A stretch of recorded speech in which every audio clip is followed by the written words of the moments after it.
ETF index mutual funds నేర్చుకుని stock మార్కెట్లో రాణించాలనుకుంటున్నారా? వెంటనే ఈ నెంబర్కి కాల్ చేయండి. హాయ్ హలో నమస్తే, welcome back to Suman TV. ప్రస్తుతం మనతో పాటు ఉన్నారు ఎడ్యున్ and career guidance director Venugopal గారు. సార్తో మాట్లాడదాం. నమస్తే సార్. నమస్తే మేడం. సార్, మరి డొనాల్డ్ ట్రంప్ విన్ అయ్యారు. మరి ఇక్కడి నుంచి మన ఇండియన్ స్టూడెంట్స్ అక్కడికి వెళ్ళిన వాళ్ళు, డిగ్రీ బీటెక్ చేసిన వాళ్ళందరికీ కూడా గ్రీన్ కార్డ్ ఇచ్చేస్తానని చెప్పి అనౌన్స్ అయితే చేశారు కదా, అది కరెక్టే? సాధ్యం అవుతుంది అంటారు అసలు గ్రీన్ కార్డ్ ఇవ్వడం అనేది?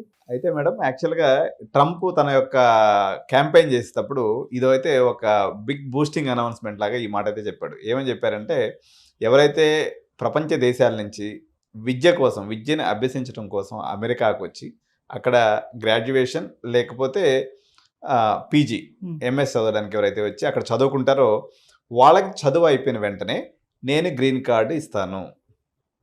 ఎందుకు అలా అని చెప్పేసి అక్కడ విలేకరు ఒక ప్రశ్న అడిగినప్పుడు ఆయన దానికి సమాధానం చెప్తూ, మా దగ్గరికి వచ్చి చదువుకున్న తర్వాత వాళ్ళు చాలా డెవలప్ అవుతున్నారు.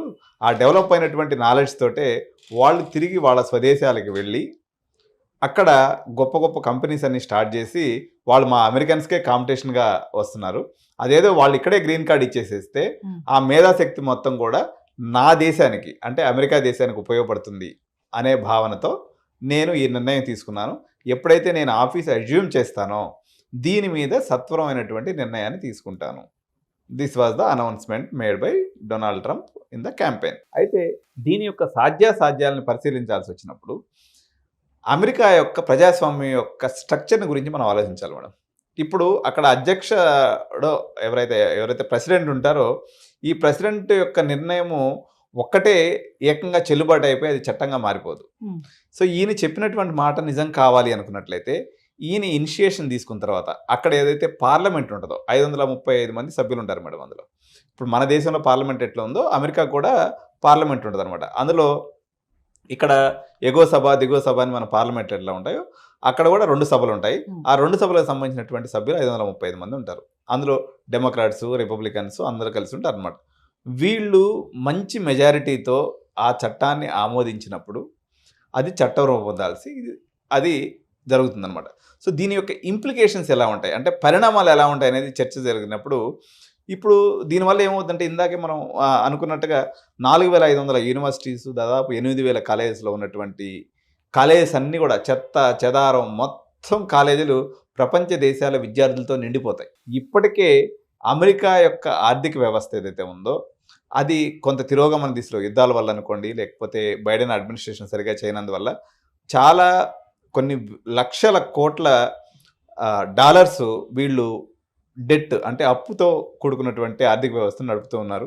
బ్యాంకులు ఏదైతే ఈ యుద్ధాలకి మనకి ఫండ్ సప్లై చేయడం వల్ల అక్కడ ఫైనాన్షియల్ క్రంచ్ ఏర్పడి వాళ్ళు వడ్డీ రేట్లు కూడా పెంచేశారు. వడ్డీ రేట్లు పెంచినప్పుడు ఆబ్వియస్గా ఎవరైతే కంపెనీలు వాళ్ళు ఉంటారో డబ్బులు తక్కువ తీసుకుంటారు, ప్రాజెక్టులు తక్కువ తీసుకుంటారు. కాబట్టి వాళ్ళు ఎంప్లాయ్మెంట్ కూడా సరిగా లేక దాదాపు ఇక్కడ నుంచి పోయినటువంటి విద్యార్థుల్లో 10 లక్షల మందిలో కేవలం 10 to 15% మాత్రమే సరైనటువంటి ఉపాధి ఉంది. రిమైనింగ్ వాళ్ళందరూ కూడా ఖాళీగా ఉన్నారు. వీళ్ళందరికీ కూడా ఎప్పుడైతే మేము గ్రీన్ కార్డ్స్ ఇస్తామంటారో వీళ్ళందరూ అక్కడికి వెళ్ళిపోతారు. వెళ్ళిపోయినందువల్ల చెత్త చెదారం, పనికిమాలినోడు, చెత్త కోర్సు ఆ కోర్సు అని లేకుండా మొత్తం నిండుకుండలాగా తయారవుతుంది. తద్వారా వీళ్ళు బయటకు వచ్చి ఏం చేస్తారు, ఎప్పుడైతే స్కిల్ ఉన్నటువంటి పర్సన్ పోతేనే. ఇప్పుడు అమెరికా ఈజ్ గ్రేట్, అమెరికా పెద్దన్న పాత్ర పోషిస్తుంది ప్రపంచంలో. ఎందుకని పోషించగలుగుతుంది? ప్రపంచంలో ఉన్నటువంటి టాలెంట్ అంతా కూడా అమెరికాకి చేరుకుంటుంది కాబట్టి జరుగుతుంది.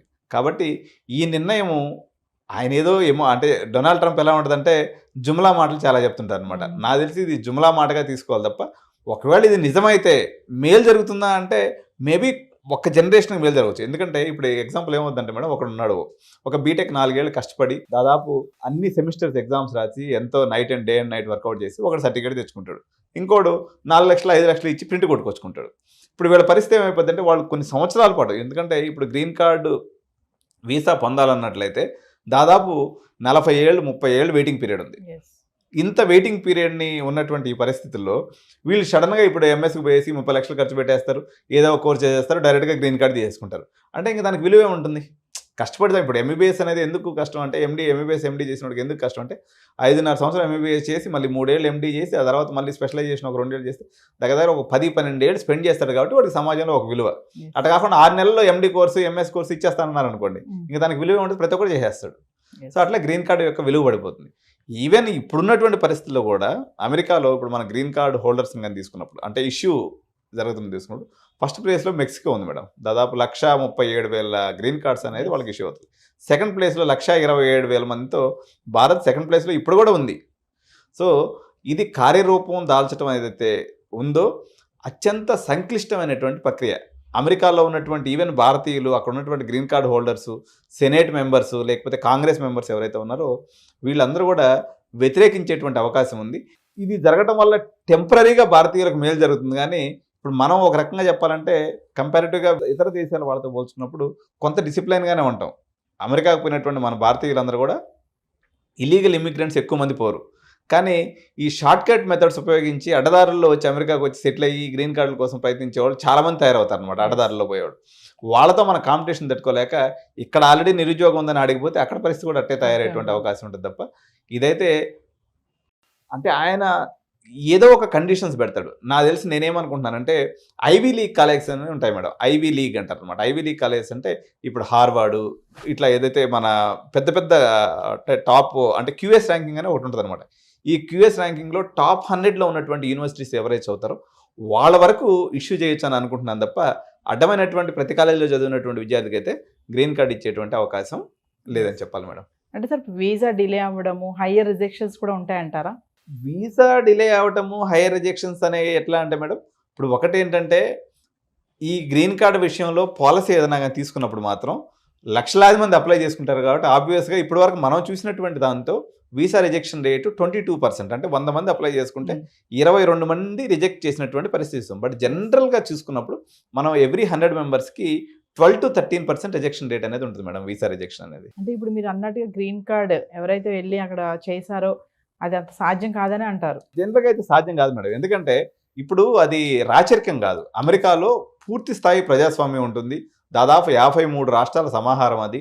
అక్కడ ఉన్నటువంటి వాళ్ళందరూ కూడా ప్రతినిధుల సభ, ఎగువ సభ, దిగు సభ, సెనేటర్స్, కాంగ్రెస్ మెన్ వీళ్ళందరూ కలిసి 535 మంది ఓట్లేసి దాన్ని చట్టరూపం చేస్తే తప్ప అధ్యక్షుడు మాట ఏకరూపేణ నేను భాష చెప్పినట్టు నేను ఒకసారి చెప్తే 100 సార్లు చెప్పినట్టు అని చెప్పే కానీ ట్రంప్ అంటే మాత్రం అలాంటి మాటని అమెరికా ఆమోదించదు, అది చట్టరూపం దాల్చదు. Yes, thank you. Thank you madam.